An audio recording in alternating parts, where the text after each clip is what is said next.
afternoon, and welcome to another live edition of Wealth Building Wednesday.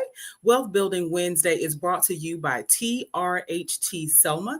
TRHT stands for Truth, Racial Healing, and Transformation. And a part of what we do here at Wealth Building Wednesday is bring the information so everybody can understand and tap in on ways to build our wealth individually and collectively. And today is just another day in the neighborhood for us because we have another amazing guest, a lady, Lord have mercy, who is full of information. She is a walking resource, y'all. So I want to thank you for joining us and welcome Sergeant First Class Hammon to the show. Welcome. Thank you. Thank you for having me today.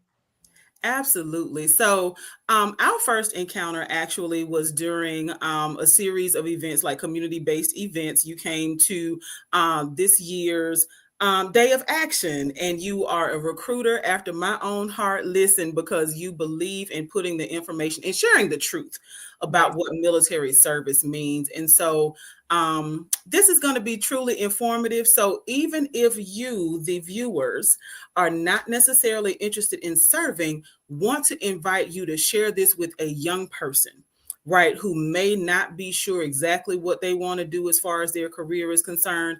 This is an extraordinary opportunity. So I want to ask you first, though, Sergeant First Class, why did you choose to serve in the U.S. military, and why the Army in particular? Okay, so I chose because I was a student at Southern Union Community College at the time.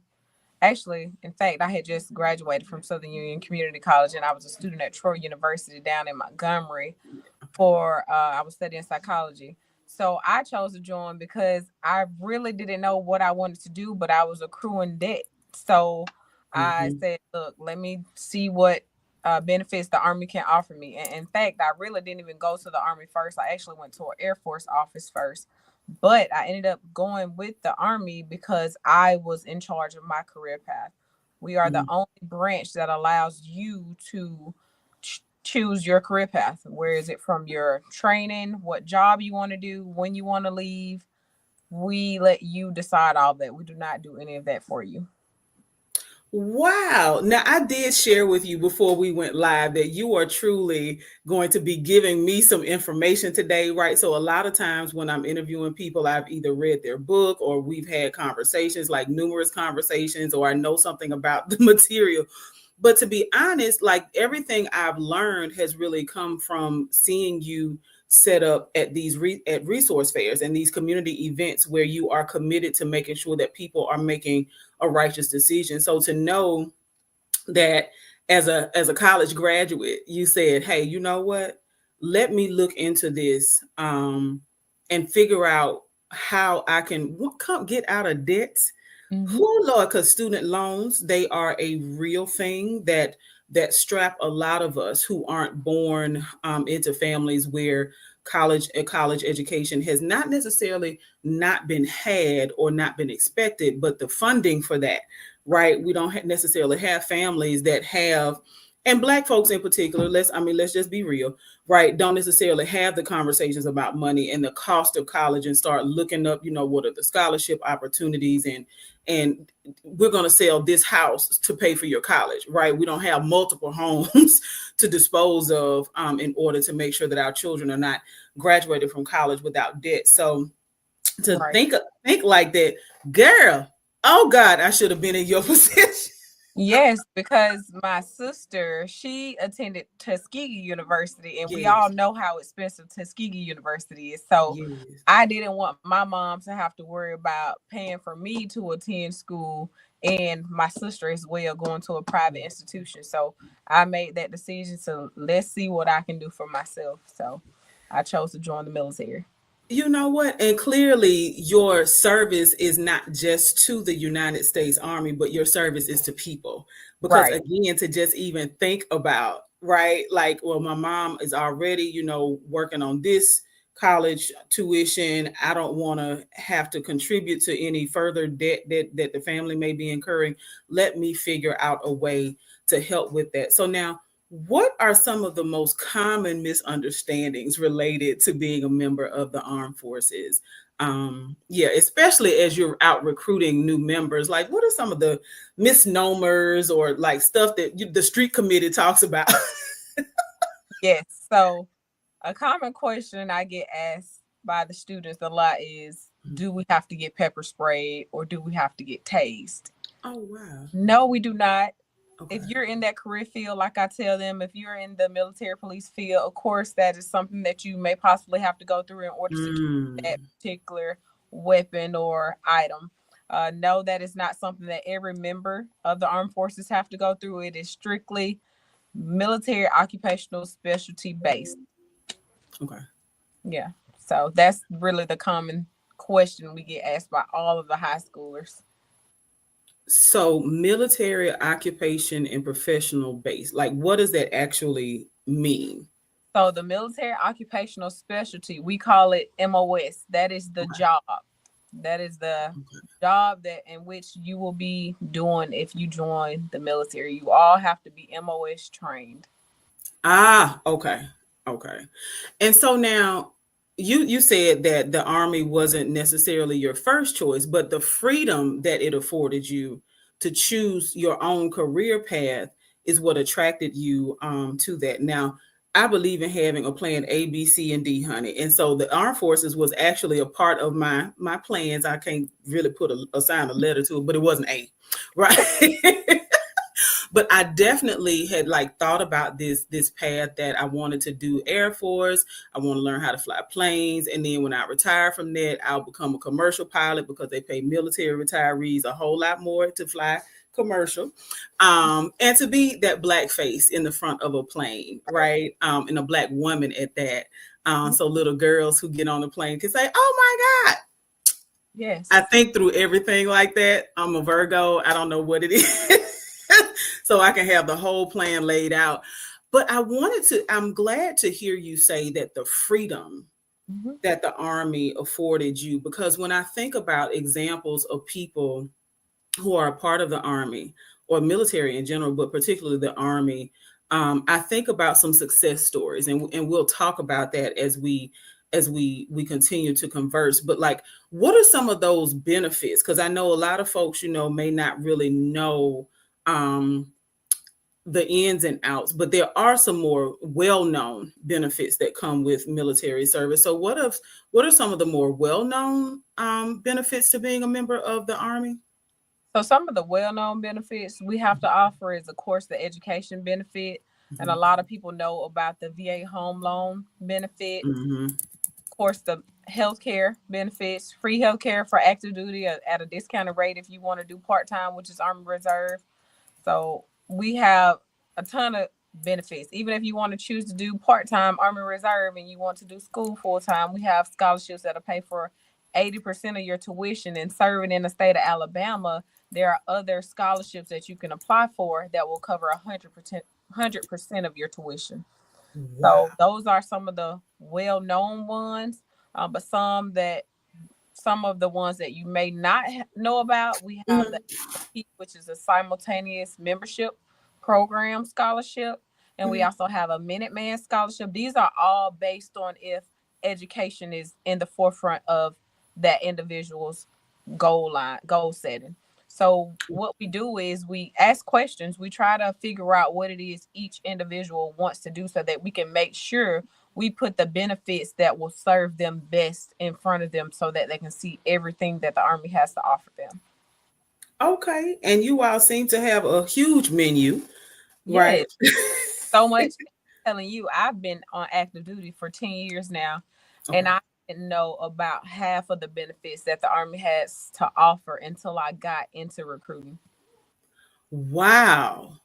I had no idea about the Minuteman or the SMP. I didn't know anything about the ROTC scholarships because, it's a lot we don't know. And you learn it when you come out of recruiting because we are the people that need to spread the knowledge out to the people within the community so that these young individuals and sometimes older can make the choices that benefit them. So what are the age ranges for recruitment? Like how young can you be, and what is the most seasoned soldier you're you Now, look, you say you read about individuals prior to interviewing them sometimes, but I had an article that released out in Selma Sun's newspaper. I enlisted a 39-year-old from Selma. He was the first person to enlist at that age from Selma, Alabama, and as an infantryman. So, What? yes, his name is Michael Powell. He's currently in OSIT right now. That's one station unit training. So he's currently out at Fort Moore right now doing his training. Okay. Week before he shipped, he turned 40. So there, Wow. you can't put any limitations on yourself. Like, he had a goal he once set when he was 17 years old. Things happened, life happened. He didn't join. He came back exactly 20 years later to try to Wow. join again. So, like, it's possible. We start at 17 with parental consent, and we can go all the way up until the age of 43. 43. Okay. And so now are there physical I'm sorry, go ahead. Sometimes even beyond 43 with a waiver, it just depends. And so is this a level of expertise, or is this like a physical conditioning that you have to have in order to join at an older age? So you just have to pass a physical, Okay. You have to pass a physical. It's certain stipulations you have to meet, but they're the same as if you're a 17-year-old or if you're a 39-year-old. Are you physically fit and mentally fit to serve in the United States Army?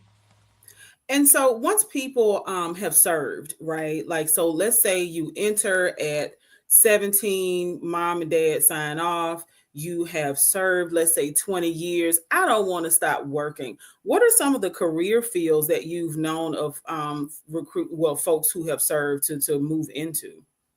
So one personally I know of, me and my friend, we went to basic training together. We even went to our very first unit together out at Fort Bragg, now known as Fort Liberty.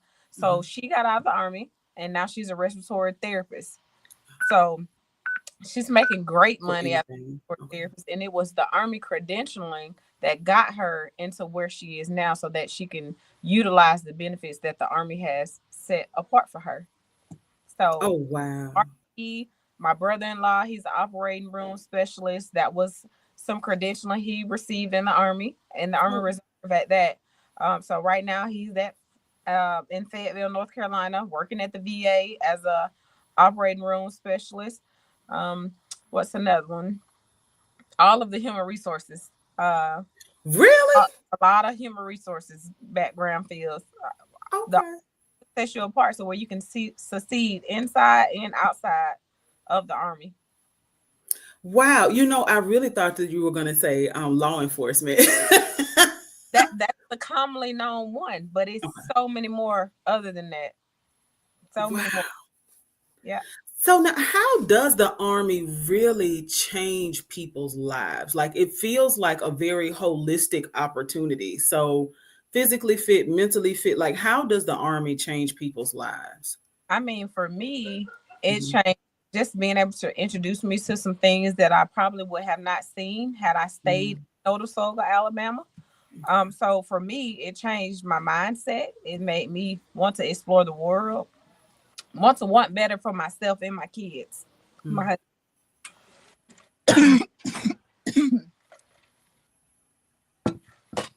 excuse me. You all right? So yeah, just wanting the best. So now, being able to, as an example, change people's lives. One of my classmates got into a situation, and I never knew about it because I had already left for college. And it was actually a local person who, instead of him being convicted of a crime, which he actually was not, he was just in a group of people, right? But instead of him being convicted of a crime, he was recruited. They took him to the Army recruiter.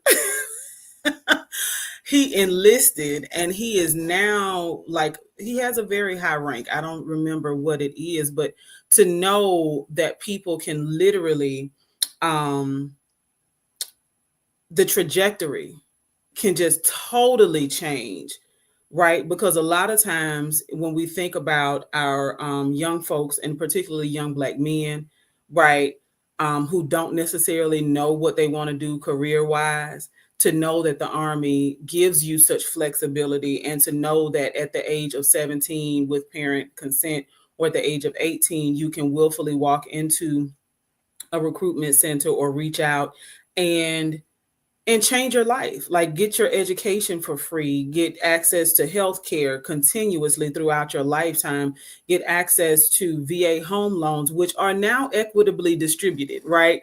Now, there was a time when, like, the GI Bill, and we've talked about that here on Wealth Building Wednesday, because we believe in closing the wealth gap, did not equitably distribute funds for home ownership. But now that's not the case. And so to know that young folks can walk in, not really know what they want to do, have some interest, right? Even if it's to shoot guns. Like, if you like guns, that this could be a solution, right? Like, literally, once you graduate from high school, and learn how to control the gun, right? Learn the mechanics behind the weapon, learn who and why and what to pursue, right? Like, to have the theory, if you will, behind all of the what feels like very video game-ish type behavior, like to actually learn the philosophy and how to handle yourself and to gain discipline. So I'll tell you, the Army has its own gaming MOS. Yes, What? if you are a gamer, the Army has the Army has a job where you can game. You get paid to play video games all day. But Wow. rest of the outdoors, the Army has that to offer as well. We have so much more to This is offer. amazing. What Yeah. a lot that we do, shoot guns, or Yeah. quote unquote kill people like the young people say. No, the Army Right. has so much more to offer. We have over 180 career fields to choose from. And I will say that the sporting one is a really big one. It's a really good one right now. We're trying to introduce that to all of our high schoolers by bringing the gaming truck around. We did have the STEM truck out at Selma High School Mm-hmm. earlier here. So that is something we want to come back and bring the gaming truck to, so that they're able to see about that as well. Absolutely. Like I told you, you were going to be teaching me and the entire audience. So I'm excited to hear about all of the great things that the Army has to offer. And because so many of our young people are growing up playing video games, right? What about like social media content creation? Like, is that something that is within the purview of one of the career fields? So look, I'll tell you, prior to becoming a recruiter, my job was mass communication specialist. So I took photos, I did videos, I did graphics, I interviewed people. So Okay. yeah, there is a career field for that as well. I manage my social media accounts for my unit. So currently on recruiting right now, I manage it just because of the credentialing I earned prior to coming out on recruiting. Wow. So almost anything you can think of, the Army has a career track for that. Yes, and let me tell you, I'm able to use those benefits inside while I'm working, also on the outside, because I'm a member of Delta Sigma Theta Sorority Incorporated, and I also am the chair of the technology committee. So I do a lot of graphics for my sorority. I do a lot of Okay. graphics for freelancing products. So the Army has instilled those skills in me and equipped me with the equipment that I need to be a better version of myself. Mhm.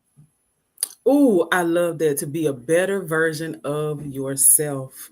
When we have purpose, right, we move in a totally different way. And so that's a beautiful experience, to know your purpose. I mean, to be able to walk in that. And like you said, in multiple ways throughout your life. So now what do people need to know? Like, if they're considering enlisting, what do people need to know about how to enlist and what to expect from the process? So the first thing to do is to definitely reach out to a recruiter. Okay. You're going to schedule an appointment with that recruiter. You're going to be pre-qualified. Once you're pre-qualified, then you're going to start your process of getting tested. So everyone knows in order to enlist in the military, you have to be qualified on the ASVAB. Whether you take it in high school, which is a SASVAB, or you take it outside of high school with the military recruiter, or at a MET site, which is a smaller testing area. Okay. So after you do that, and I always tell everyone to always do your research on your own, because a lot of the information that we push out to you is public knowledge. So Okay. recruiters, we're here just for informational purposes. Like I told you previously, this is the only branch of the military where you are in charge of your career path. So of course we're going to provide you with that knowledge, but we also want you to know that we're not just telling you what you want to hear, because it does sound good. We want you to be able to do your own research as well. Okay. And so when I do my own research, I decide that this is something I am truly interested in. I'm going to, I've started the testing process. And so when does the physical kick in, and what do you have to do for the physical? So, in order for you to take a physical, you at least have to score over a 10 on the ASVAB. Although the qualifying ASVAB score is 31 or above, you need to at least score over a 10 to complete your physical fitness.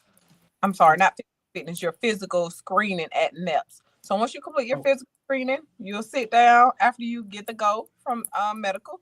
You'll sit down with the Army guidance counselor. They're going to go over your career path with you, which what you have chosen inside of the recruiting station with your recruiter, or for certain situations you have to choose it at MEPS. So we do have multiple programs out right now. So if you are a grad, you are able to enlist in the United States Army with a score of 21 or above.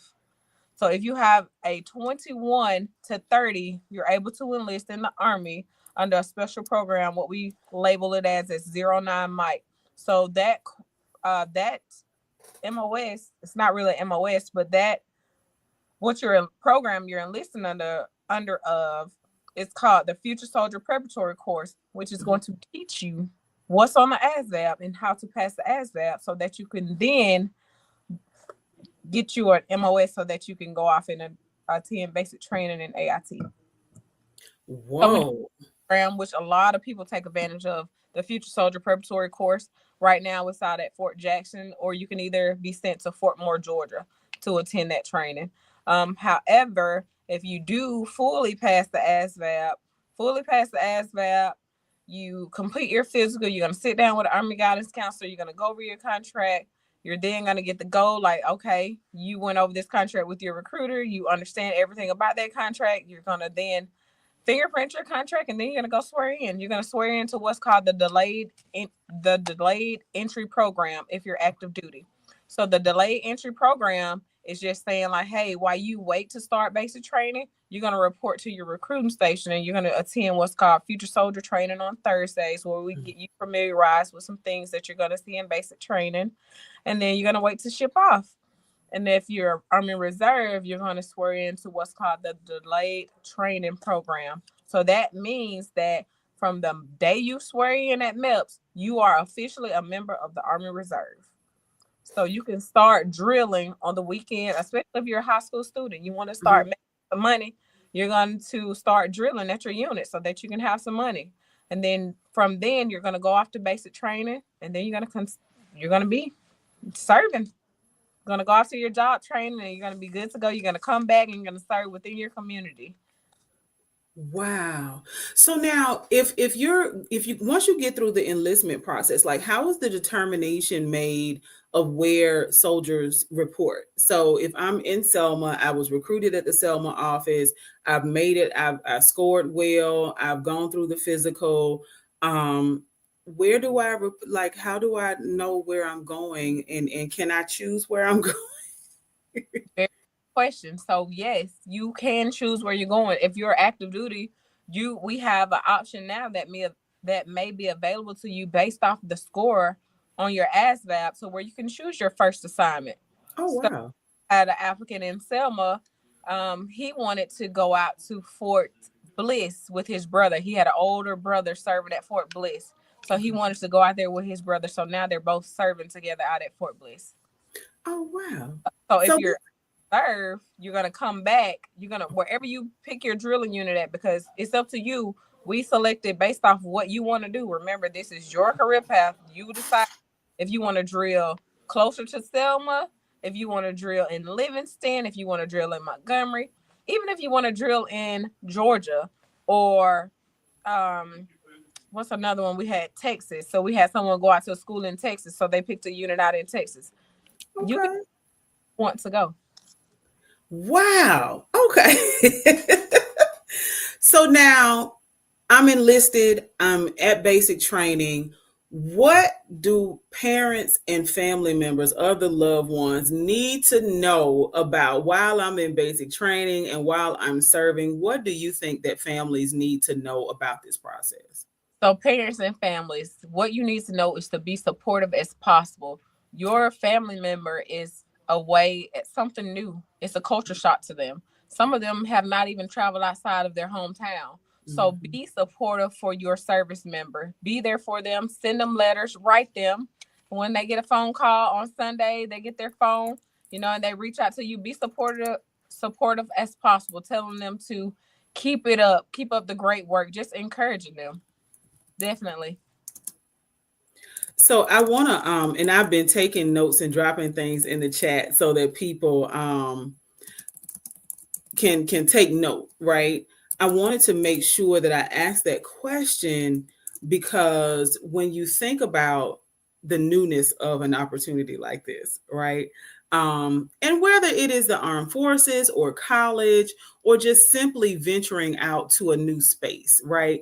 Folks really need support, and Yes. that looks different depending on who your child is, right? Some children, some young soldiers may call home and say, they just want to talk like the whole time, and just be having a listening ear may be how you best support. I love the fact that you said writing letters. Again, whether folks are in college or serving in the armed forces, hearing from loved ones and getting cards. That was one of my favorite things that my mom did while I was in college, is to send me cards. She also overnighted me food, which was the craziest thing. Like, I had dorm mates who'd be like, "Oh my God, where'd you get that from?" Because when I'm warming it up, people are like, "Oh my God." But my mom would literally freeze food and ship it, like, and overnight it with like dry ice and stuff. So That's um so are people can people do that for soldiers? Can you? send things in, but no food items, no Oh, sweets or anything. It's gonna be like necessities, like maybe razors, baby powder, sanitary items for females or undergarments. You can send things like that. But mhm. I'll tell you, when I was away at basic training, literally I could be having the worst day with something that I'm feeling like I'm struggling with while away at basic training, but just at the end of the day, getting a letter from my parents or my husband, Yay. that literally made me feel so much better. And you're isolated, you're isolated from everything that you're used to Yeah. doing. So getting those letters from family members and friends, like, it means a lot. It means a lot. And so before we wrap up, like, so what is basic training like? So, basic training, I won't, get on here and say basic training is easy, because it's not. Right. It's easy. Everyone could do it. So Right. it's meant to challenge you mentally and physically. So the Army want people that can pass those physical tests and those mental tests. So we want the best of the best. So basic training is not hard. I mean, it's not easy. Right. I'm sorry. It's not easy. But the more you realize that it's just a mental Hmm. aspect there to just challenge you physically, it'll be easier for you. In basic training, you're gonna learn how to move and communicate as a soldier. And basically, Mm. that is really all it's there for. You're gonna learn how to trust on your battle buddies, the people to the left and right of you. Always remembering to have those people back. You're gonna learn just basic life skills away while you're at basic training. You're gonna learn so much that you're gonna go back home and you're gonna be in a mindset of just waking up early and wanting to. Your body is gonna be trained to do things that you haven't done, or maybe you haven't done in a long time. Mm.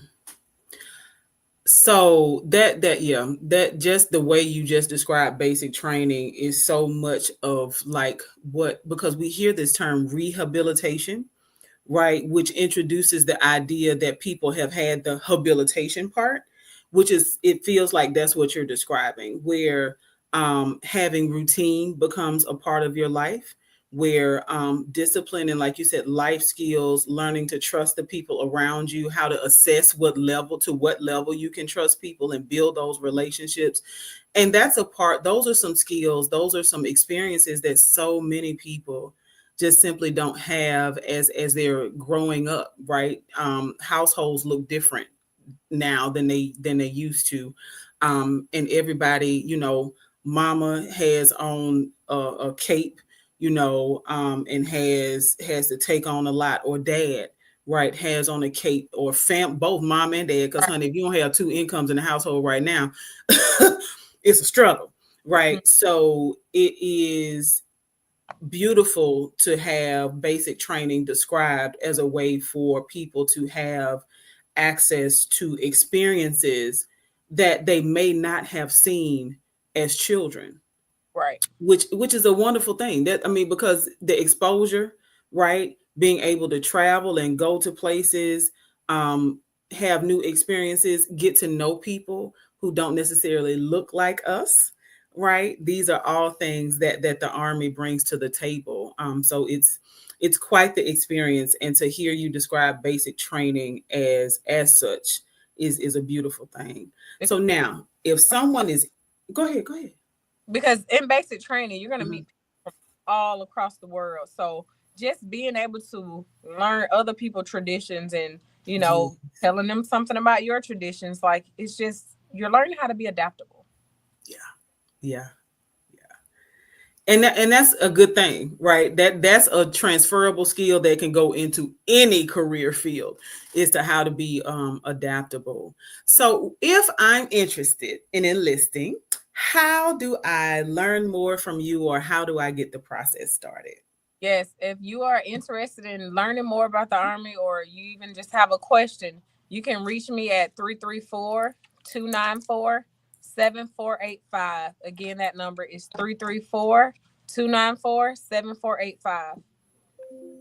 Awesome. So I am dropping that in the chat right now, and want to emphasize the fact that if any person who is watching, listening, knows a young person, knows a almost middle-aged person, honey, because they look, as long as you can long as you can take the test and qualify through the physical, this is an opportunity for you.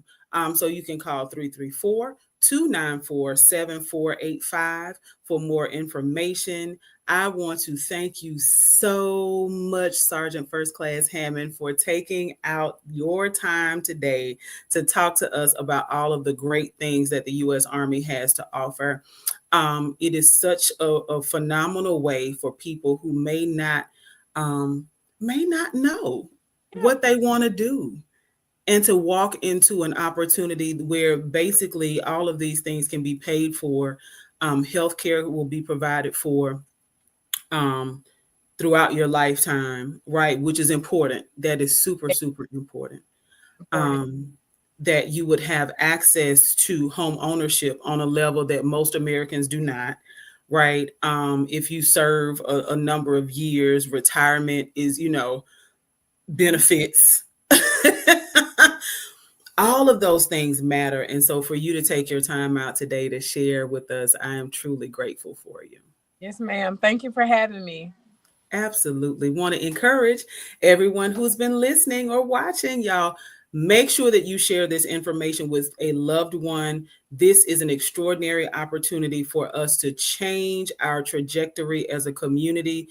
If you have even thought about the serving, just make the phone call and find out more information. It's nothing that's going to hurt about making a phone call to find out more information. Again, that number is 334-294-7485. And until next Wednesday, we want to encourage each and every one of you all to get out here, honey, and start building your wealth. See you next week.